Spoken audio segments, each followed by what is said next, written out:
عليكم البنات. جيت نبارطاجي معكم واحد السيرو زوين بزاف. صراحه يعني ما غاديش نطول عليكم في لا فيديو، يعني نعطيكم المختصر المفيد. صراحه هاد السيرو البنات زوين بزاف. الكحه الناشفه، يعني السعال الجاف، يعني ديك الكحه الناشفه خصوصا ديك اللي كتجينا في الليل، يعني بحال الالرجي بحال الحساسيه. صراحه زوين البنات هاد السيرو، ورخيص كيدير شي 15 درهم و70. كتاخدو معلقه بالنسبه للكبار، معلقه كبيره 3 المرات في النهار، وتبعوه مده اسبوع. ويقدروا ياخذوه حتى الوليدات الصغار، سنتين فما فوق، عامين الفوق.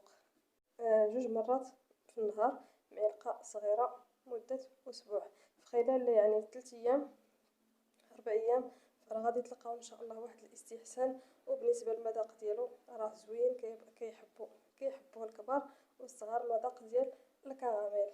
يلا البنات، ما تخليش هذا الفيديو يبقى عندك، بارطاجيه باش كلشي يستافد. وما تنسانيش يا حبيبتي بواحد البصيمه وبواحد الكومونتير الا جربتي هذا السيرو هذا الزوين والرخيص. يلا خليتكم على خير.